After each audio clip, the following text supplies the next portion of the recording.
Hundreds of horsepower, million-dollar price tags, and lap times that make most race cars blush. Supercars, the most technically advanced form of the everyday automobile. The race for the supercar is essentially about finding a way to get from point A to point B at speed with a little bit of fun in between. With cutting-edge tech, exotic designs, and blistering performance, supercars represent the very best of the automobile. And an advanced testbed for everyday automotive engineering solutions. You will never see a grown man or woman giggle more than when they hit the throttle on a supercar and just go all out in it. This is the story of mankind's relentless pursuit for speed, the remarkable machines that brave the way, and the amazing evolution of supercar tech.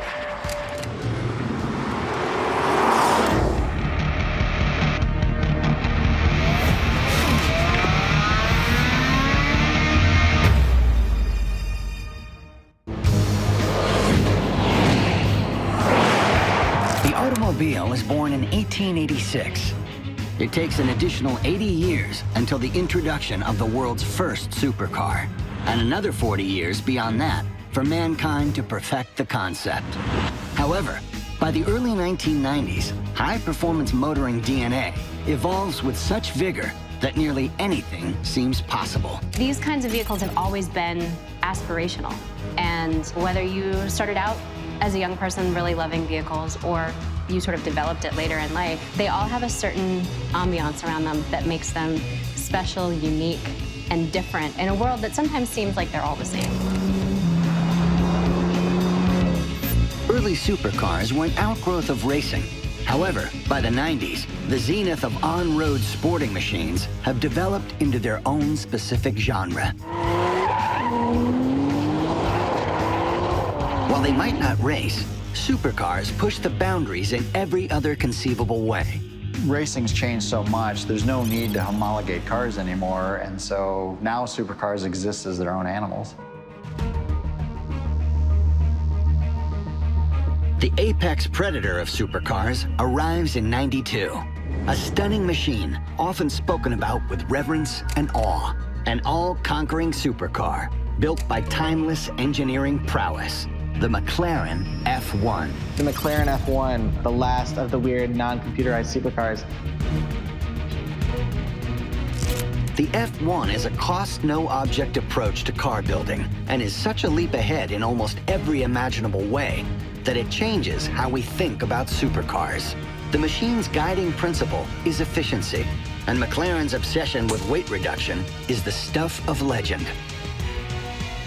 I mean, it's got a seat in the middle, first of all. Like, no other car has a seat in the middle. And it sat 3 people, the driver in the middle, and 2 very friendly, trustworthy people, one on either side. This is a car that flew in the face of every convention. The F1 is revolutionary because it takes advantage of new discoveries in material science and changes how car engineers think about building their machines. Prior to its introduction, most cars use fairly common materials, such as steel or aluminum. But after the F1 drops, every marque starts hunting for new substances to make their machines faster, lighter, or stronger. The '92 McLaren F1 was super cool because it was a car designed to be the fastest it can possibly be and nothing else. We are going to make the most extreme car we possibly can, and no one gets the opportunity to do that anymore. The F1's crowning achievement lies beneath its bodywork. It is the very first production supercar to feature a carbon fiber monocoque. A monocoque chassis is a single tub that forms the structure of a car.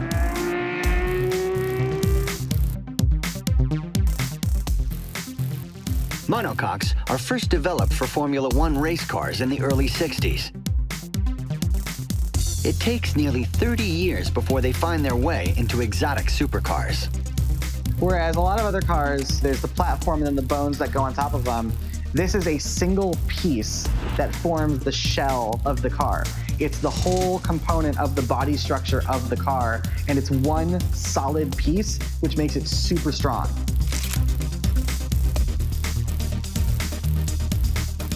Traditionally, a car body sits on top of a frame. However, a monocoque is a single structure that integrates both the body and the chassis together in a single super strong piece, which helps save weight and increase rigidity. So you have basically three parts that create this entire car. You have the monocoque, which is the center section, and then you bolt on your engine and rear suspension and your front It suspension. makes your supercar better because it makes it stronger. The strength and stiffness of the body is key with performance. The F1's monocoque is revolutionary, yet its engine bay is equally outlandish. It's lined in gold leaf to help dissipate heat and harness the power of a 6.1-liter BMW-sourced V12 that cranks out 627 horsepower. If you were around in 1992 and you heard the name McLaren, chances are your mind would immediately have gone to the racetrack. But McLaren had bigger plans. This is a company with aspirations. This is a company that said, you know what, we've got all this engineering expertise. Let's build something that's incredible. Let's throw out the rule book. The F1's mega motor pushes the machine to an absolutely absurd 231 mile-per-hour top speed.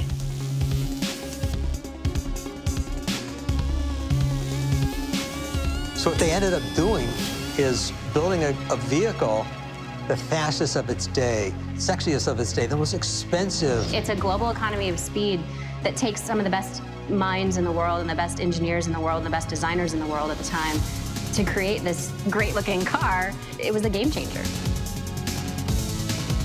The McLaren F1 earns the title as the world's fastest production car, and amazingly stays ahead of the competition for 13 years before it's overtaken by the Bugatti Veyron. It's an incredible scientific achievement for speed. It's celebrated because it was just this engineering above all. It was a car designed to be fast as humanly possible, and that's it. It was not designed for any other reason. And I love that. The McLaren F1 was a lightweight carbon fiber, incredible car that at the time was considered ridiculously expensive at being nearly $1 million, and now they're worth, 10 to 20 times that amount. Today, the McLaren F1 is a highly prized collector car.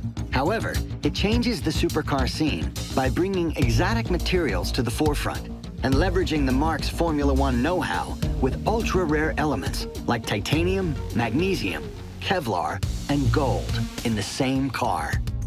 What starts as high-end tech is now more mainstream, trickling down to machines like the BMW i3, a compact car that utilizes its own carbon fiber monocoque. It even used gold as part of the heat shielding in the engine. Nothing else would do it.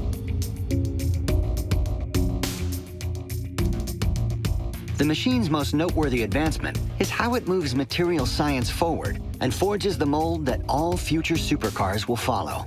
In particular, the F1's liberal use of carbon fiber. Carbon fiber. Strong and light and durable and expensive. Carbon fiber is made from thousands of tiny filaments, which are bundled together in tiny strands and then carbonized before being woven into sheets of material. These sheets are then formed around molds and injected with polymer. The resulting piece is both strong and light.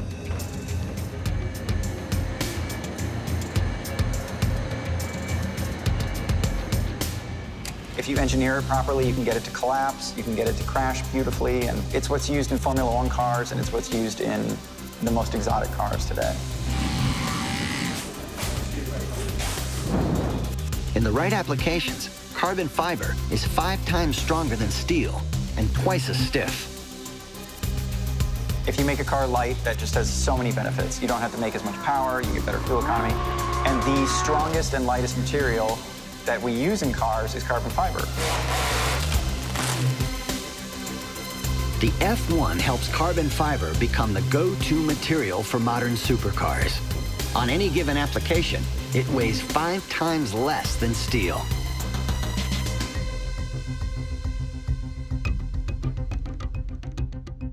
It's a lightweight thing, but it's ridiculously strong. And that's a great foundation for a supercar to start from.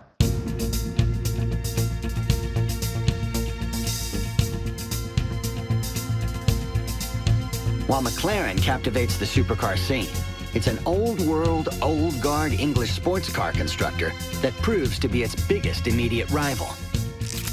In 1992, Jaguar introduces the XJ220. It's just pushing the limits of what a road car can actually be. How do we make a road car that's like just barely a road car? According to legend, the machine is conceived by company engineers in their spare time. Yet the XJ220 holds so much promise that company executives elect to put it into production. A car that really set the standard for sports cars that came after.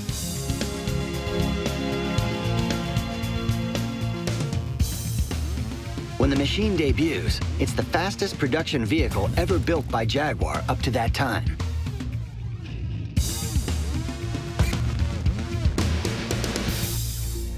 It's like nothing you've seen before, and the design has influenced so many other brands and so many other sports cars in particular.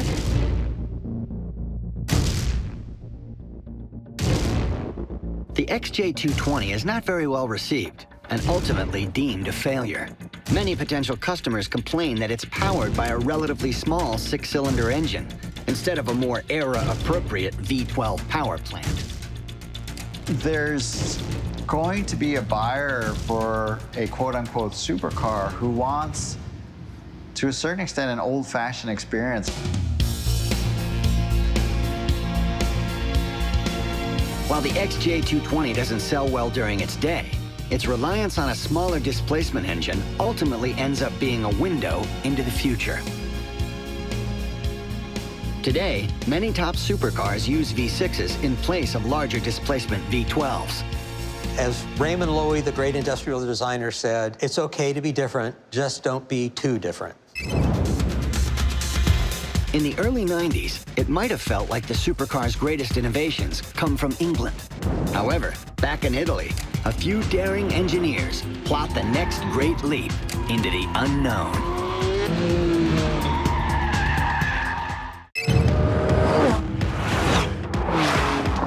For over a century, basic automobiles transformed civilization. And supercars, the most technically superior variants, redefine our understanding of speed. This is a car that is going to set records, break records, beat everyone else, and just be the best absolute brand possible. During the early 1990s, English car constructors take the lead in the increasingly competitive supercar race to see who can build the fastest and most extreme machines. But back in Italy, the supercar's ancestral home, a collection of talented engineers aim to reclaim the throne. It's not only that Italy is a small country, the place where they all come from is a small place. All of the car builders came from the area around Bologna, which had been historically a metalworking area of Italy. Since the debut of the Lamborghini Miura in 1966, one place above all others has been the cradle of the supercar, the Emilia-Romagna region of northern Italy, a place where supercars embody the country's heart and passion. Germany was the tradition of engineering. Great Britain was the tradition of sportsmanship. France had the tradition of elegance, and Italy had the tradition of speed. An Italian supercar does more than just reveal the heart of the country. It also captures its soul. Perhaps no machine distills the passion, flair, and style of Italy like the Lamborghini Diablo. In 1990, no new car faces higher expectations. The Diablo has to replace the iconic Countach.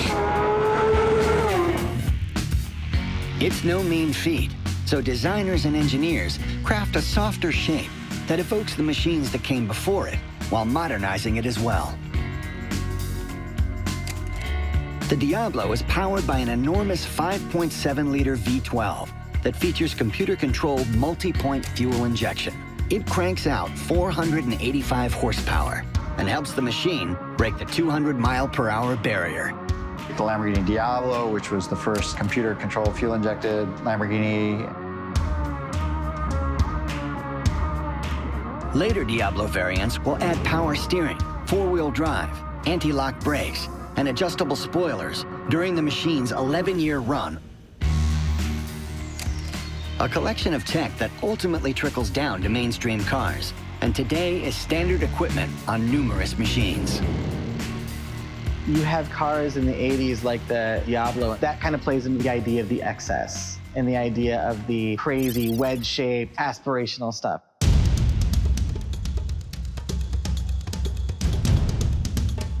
The Lamborghini Diablo isn't the only machine replacing a legend at the dawn of a new decade.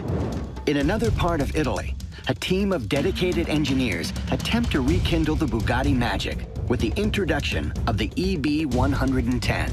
The EB 110 was a fantastic car. It was a game changer because it was the first ever car to have a carbon composite chassis. The EB 110, the most advanced and powerful super sports car and an icon of its time.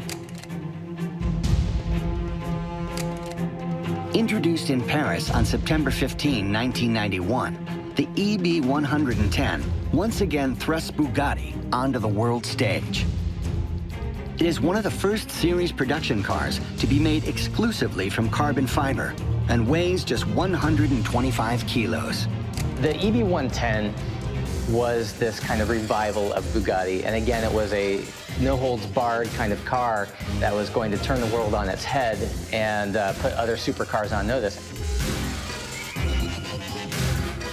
The radical-looking machine is powered by a high-revving quad-turbo 3.5-liter mid-mounted V12 engine that spits out just over 550 horsepower. It had all-wheel drive. It had active suspension, a carbon fiber monocoque chassis. This was cutting edge. The EB 110 is a true technological tour de force that unfortunately falls flat due to a global economic crisis. The few examples that make it out of Modena are arguably the most meticulously engineered and cutting-edge supercars of the 90s. The machine continues the supercar's push towards carbon fiber, thanks to its state-of-the-art monocoque. Yet the EB 110 also ups the ante in terms of power. In an era when engines are increasingly getting larger, the Bugatti team opts for a smaller displacement power plant that uses 4 turbochargers to generate over 500 horsepower. But in terms of a road car, a production car, it was 10 years ahead of Lamborghini, for example. While the EB 110 rocks the supercar scene thanks to its advanced tech, back in Detroit, otherwise known as the Motor City, a few faithful hot rodders come up with a different plan. In 1992, the stodgy Dodge Corporation is looking for a way to revitalize their image. Company president Bob Lutz has an idea. Why not build a back-to-basics supercar? The result is the Viper, a modern-day mega-horsepower, all-American rocket. It started out as a project between a bunch of nut jobs in Dodge, and they make this car that just blew everyone away. It was a cool engineering exercise, and it got people really excited about America.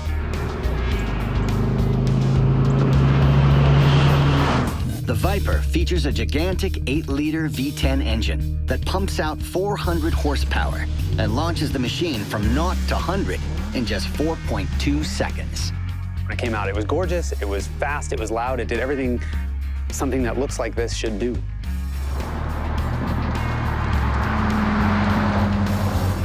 The Viper doesn't push the boundaries of science the way other supercars of the era do. It forgoes fancy computer tech that makes driving easier, and instead asks its pilot to do all the hard work. The Viper is a very difficult car to drive. I mean, it would literally burn you when you were getting in and out of it because of where the pipes were in the bodywork on the side of the car. The whole point of the Viper is to go fast, stop hard, hang in the corners, and give everyone a thrill. In many ways, it's the anti-super supercar. The Viper isn't something you're going to want to take on a road trip. It's not something your wife is probably really going to like. Its sole mission is go have a lot of fun. While the Viper is all muscle and grit, back in Italy, Ferrari engineers go to the extreme in the opposite direction. In 1995, they introduced the F50. The F50, again, Ferrari's statements about what the future of speed will look like. The machine harnesses the power of a naturally aspirated Formula One-derived V12 that's paired to a manual gearbox and wrapped in a carbon fiber chassis. The result is one of the most revered and hallowed supercars of all time. The F50 is a standout because of its brutality. It looks like such a muscular car. It's got bulges everywhere you would expect a muscular car to have them. It's got an engine with an incredible sound. And the top came off. Here you had an open car in an era where most cars were closed. Known as one of the greatest analog machines, the F50 pushes Ferrari into new territory. It's the marque's first road-going machine to feature a carbon fiber monocoque. It also harnesses a fully independent suspension system that borrows elements from Formula One, including shock absorbers with adaptive damping control and electronic height adjustment. When the F50 came along, they intentionally made one fewer than their marketing experts thought that they could sell, just to keep the exclusivity alive. Exclusivity has long been a hallmark of the supercar scene. Yet as the 1990s comes to a close, the traditional players are about to be blindsided by a boutique brand with big dreams.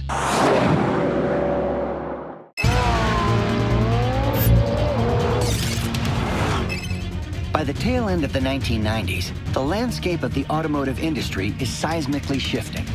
Advances in technology, material science, and aerodynamics push the supercar into new and uncharted territory.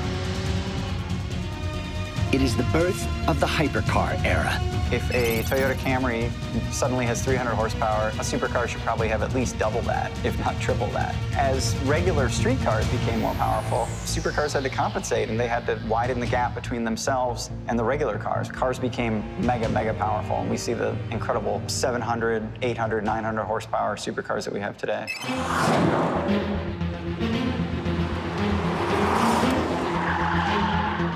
One of the first machines to vie for the hypercar title comes from an artisanal bespoke car constructor in the heart of Italy's Motor Valley, Pagani.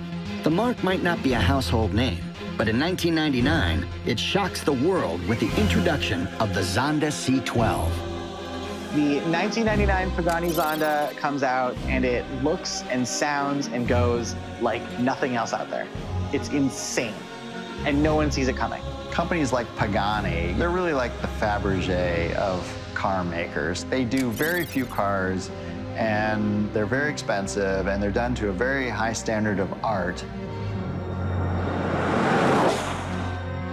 Orazio Pagani founds his namesake company right under the noses of Ferrari and Lamborghini. The Zonda C12 is his entrance into the supercar club. When it arrives, it has no racing heritage or supercar glam, just a massive amount of carbon fiber excellence.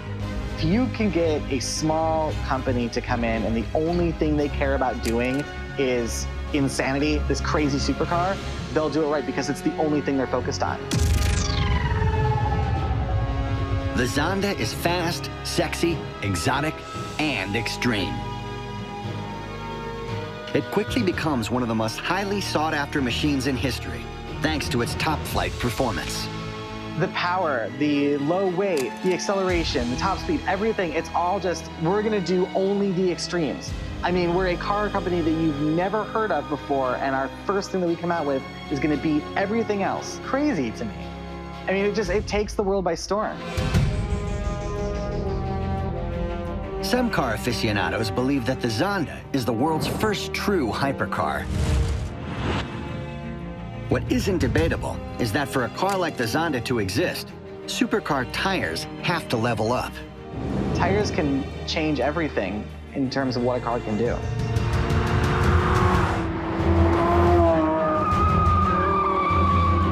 The ethos of supercar design is tailored around maximum performance. Tires are not only the vehicle's point of contact with the road, but a key ingredient in their ultra-high-speed runs. The single most important part of a car is the tire, because that is where all the power gets to the road. If the tires are bad, the car is bad. And there are so many times where you drive a car and you say like, oh, it's one set of tires away from greatness. In the 90s, tire manufacturers started using more silica in their tire compounds, which increased tread life, but also gave tires a lot more dry grip. And they've continued to hone that and to perfect that. Supercar tires must defeat real-world physics at every turn. They're constantly battling against centrifugal, cornering, acceleration, and braking forces. The tires that can run consistently at 200 miles per hour and not burst, it's quite an achievement. They're very expensive and they're generally purpose-built for each car. Tires are extremely complex. They are not just rubber rolling things with a tube in the middle of it. It's not the case anymore. You've got car companies working with tire makers to develop tires specifically for an application on a specific car. As the faster you go, the more the tire expands through centrifugal force, and the more heat is built up. So it puts extreme demands on the carcass of the tire to maintain its integrity. As the 2000s approach, tire manufacturers begin custom tailoring their products for each specific supercar. The race to hit higher speeds leads to new complex compounds that give tires longer life and better grip. Tech that ultimately trickles down to regular cars as well. Today we have long-wearing tires that have the grip of race car tires in the 80s. Cars regularly pull over 1G, which was something that just didn't happen. 20, 30 years ago, if a car pulled 0.9 Gs, that was like out of this world. That was like incredible. And now we regularly have cars that pull over a G and are basically daily drivers. We're taking tire tech in a way that makes cars handle it with levels of grip force that we've never seen before, to doing things that will also make you safer in the snow. In 2001, tire tech is pushed even further with the introduction of the Lamborghini Murcielago. The machine ushers in the 21st century with a bang. It is the exact definition of a supercar, incredibly powerful, undisputably fast, and flamboyant in every way. They were great cars, but they were really pushing the boundaries. That led to some triumphs, more victories than defeats, but it did lead to some challenges. Designed as a supercar for the 21st century, the Murcielago is Lamborghini's first new design since the inception of the Diablo in 1990. The machine moves the game along thanks to its structurally stiffer chassis. The firmer a chassis is, the better a car can perform, because it reduces the movement of everything bolted to the structure. Today, the structural integrity of everyday cars is higher than ever before, thanks in large part to advancements found in machines like the Murcielago.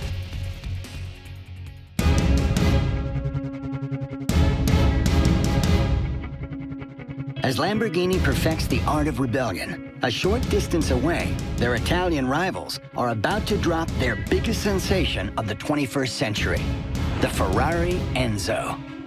In the early 21st century, the Ferrari Enzo was the hypercar. And it sort of followed in the line of the 1984 Ferrari GTO, and then the Ferrari F40, and the Ferrari F50, and then the Enzo came next. The Enzo, in its sort of breadth within the Ferrari portfolio, it is so unique looking that it really just captured a lot of imagination. The Enzo is a V12-powered mid-engine monster, named after company founder Enzo Ferrari. When it drops, it immediately becomes the new benchmark that all supercars and hypercars are measured against. The Enzo, again, it's that halo car. It's this homage to what Ferrari can stand for. We're gonna build a race car and we're gonna sell it and you can drive it on the road. It was wild looking, totally wild looking.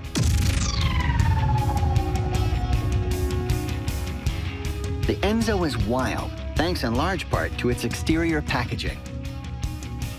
Just as aerodynamics dominates Formula One cars, form follows function on the Enzo. To pierce through the atmosphere with minimum disturbance, engineers designed the machine to cut through the wind without any pronounced wings.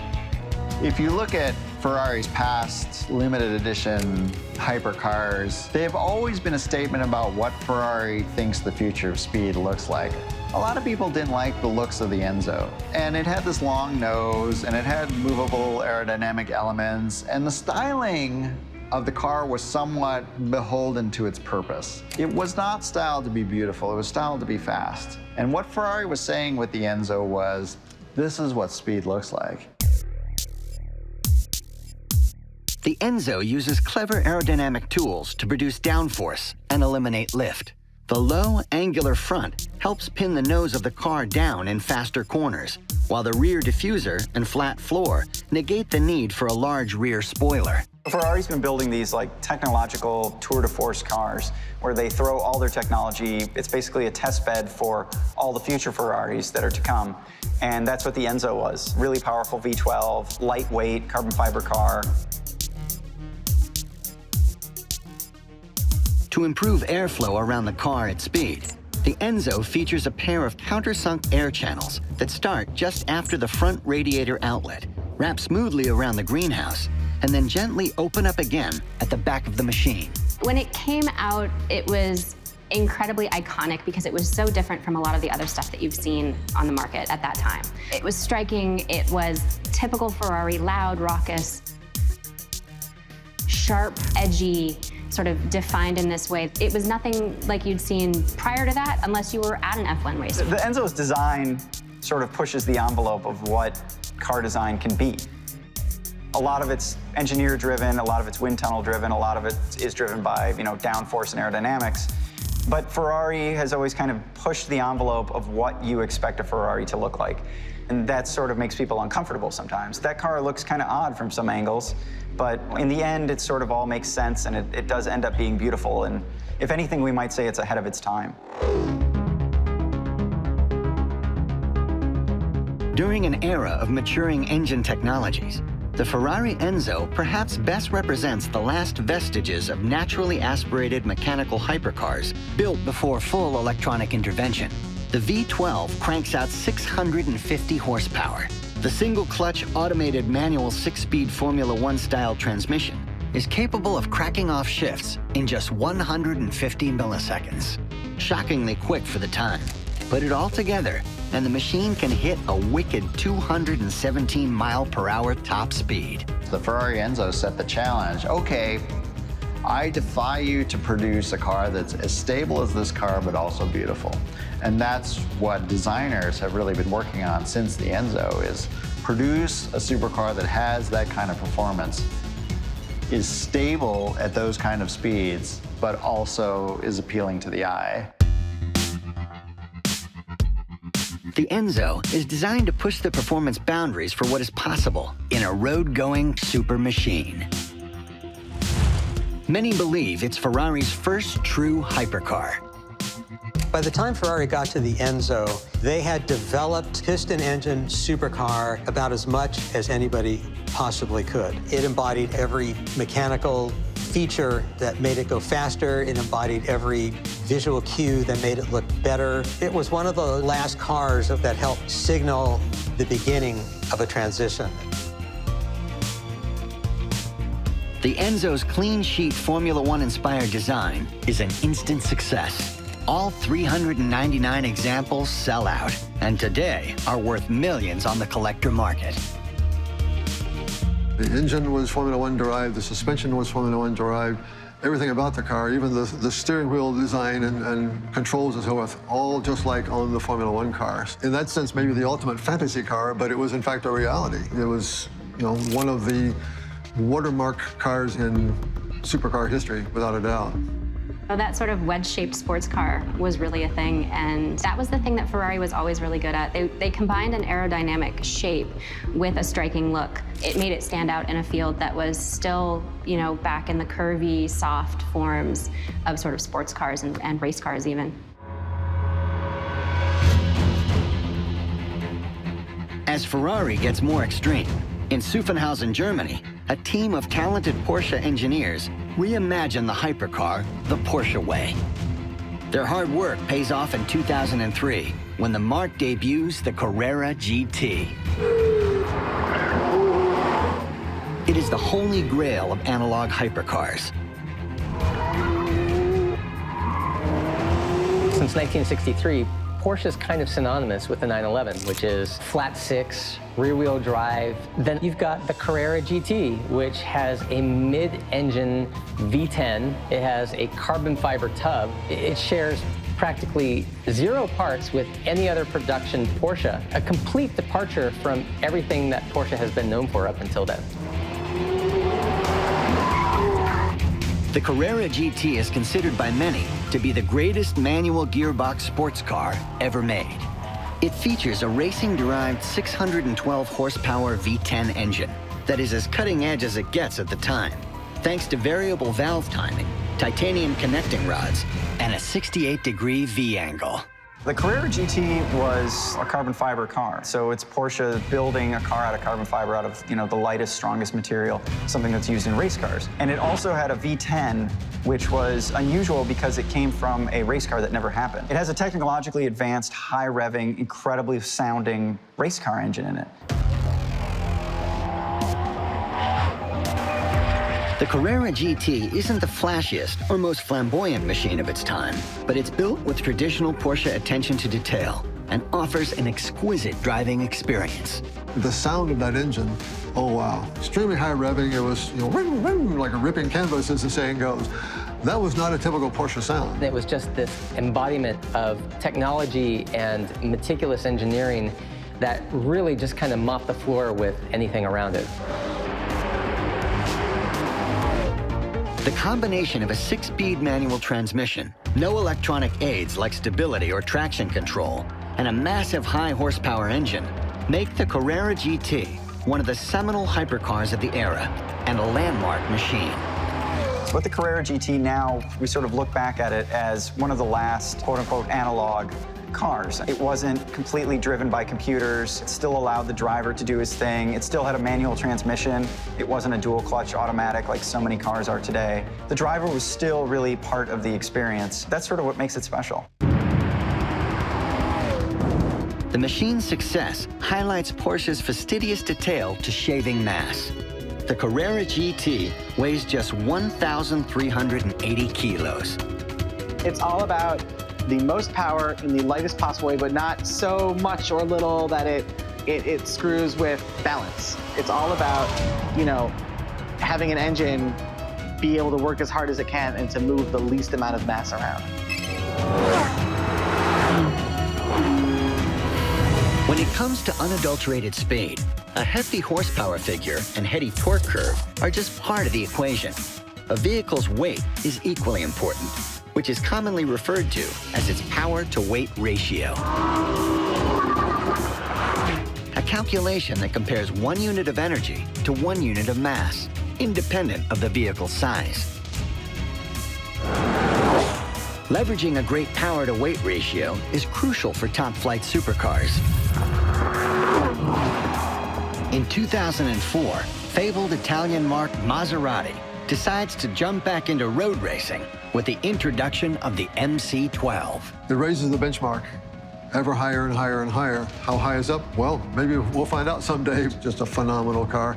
Very few are made, and a very lucky number of people own the cars. The MC12 is based on the same platform as the Ferrari Enzo. When the marque sees an opening to take the machine racing, they retool the car. First, Maserati extends the body and adds a fixed wing and wider body panels. Then they turn around and build 25 examples for the road to qualify the machine for the series. How do we make a road car that's like just barely a road car? Like, how do we make this a race car that you can drive every single day? How do we blur that line between race car and road car? And how do we do it in a way that's like so exotic and so exclusive and so cool that you don't really understand it, but you want one? The early aughts see a veritable explosion in the ultra-high-performance supercar and hypercar sectors. Machines that continually challenge expectations while offering a glimpse into our collective motoring future.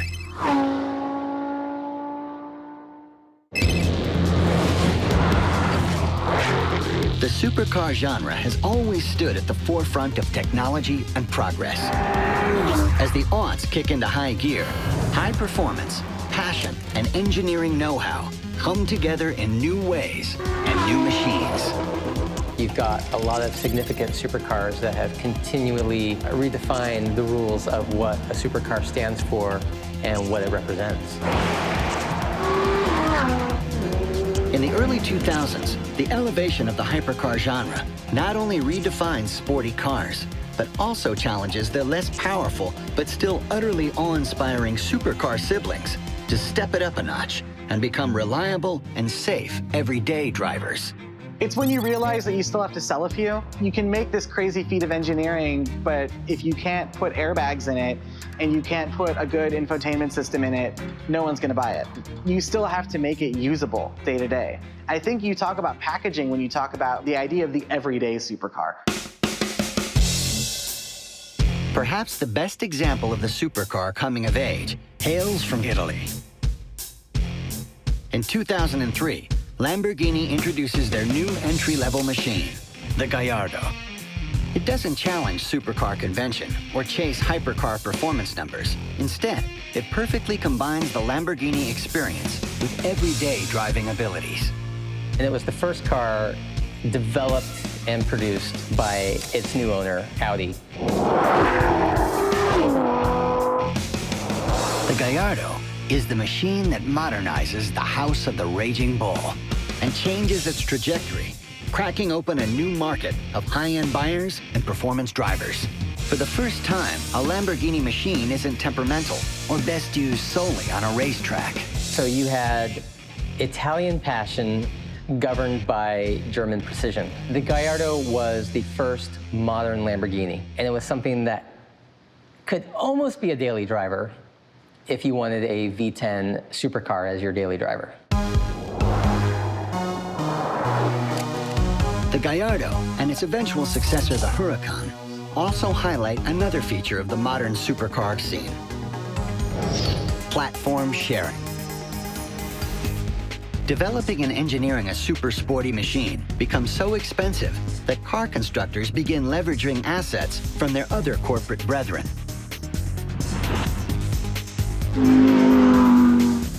The Audi R8 was so radical when it first came out. The introduction in 2008 literally changed everything. It had a design that was so unique and so different than the establishment. Kids started pinning pictures of the R8 to the wall. It attracted attention wherever it went. And when you see one on the road today, you still think, oh my God, what was that?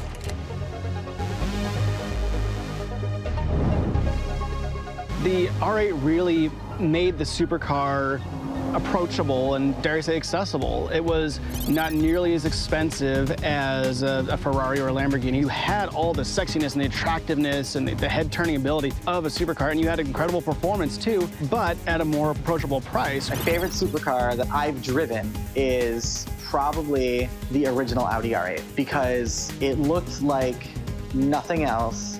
It had that awesome side blade. It had a really great V8 engine. It had a manual transmission with a gated shifter. It was one of the most visceral driving experiences I've had in my life. While Audi and Lamborghini are finding ways to economize their supercars, back in America, the Ford Motor Company takes a different approach. Designed in secret to celebrate the marque's historic 1966 win at Le Mans, in 2005, the Motor Company introduces the Ford GT, the marque's first true supercar. The Ford GT announced to the world, hey, Americans can build supercars too. The 2006 Ford GT, that car, it was like nothing else I've ever been in, is still like nothing else I've ever been in. It was crazy. I love that car. When the machine launches, it's immediately hailed as the next big thing by auto enthusiasts, and is America's only true supercar at the time. There's definitely a halo car, limited production. What it says is the company is capable of producing good cars or trucks in all of these market segments. Take a choice. They're all good. And the fact that we can make a Ford GT shows that, yes, we can do something even that exotic. So, gosh, our trucks must be pretty good, our sedans must be pretty good, because look what we can do. As the aughts begin to wind down, the fascination with supercars ratchets up again as new challengers emerge from different parts of the world, even including Sweden. Boutique Swedish supercar constructor Koenigsegg blasts onto the scene and introduces the first road car to top the famed McLaren F1 speed records. In 2006, Koenigsegg debuts their third-generation machine, the CCX. It's their first vehicle built for the global market and a harbinger for what comes next in the supercar space. It was sort of cutting edge in terms of the speed and the lightness of the car. They really had to go into areas to boldly go where no manufacturer had gone before. The body and chassis are virtually all carbon fiber, which helps the CCX taper down to an impressive 1,179 kilo dry weight. The machine's low mass is paired with an all-aluminum 4.7-liter twin-turbo V8, capable of generating over 800 horsepower. Mega numbers for a brand-new entry into the supercar genre, and a machine with a mental power-to-weight ratio. Koenigsegg found a business case in building the fastest, the outright fastest cars they can possibly make. And so everybody's looking for a little fissure, a little white space where they can hopefully eke out enough money to survive. For over a century, automotive pioneers have pushed the boundaries of what others thought were possible, all in the name of speed. The machines they create sit at the absolute zenith of high performance, and for years help dictate where the ordinary automobile is headed. Supercars could go out on a grid of almost any race series and set competitive lap times. And that's simply because racing series today are so controlled and so limited in the technology they can use, whereas the supercars can use anything. From the dawn of the automotive age through the new millennium, the quest to engineer better, more refined, and even faster machines has been a hallmark of motoring, a global competition that sees numerous challengers all aim to best their rivals, and the ultimate example of mankind's need to explore the upper limits of science, speed, and physics.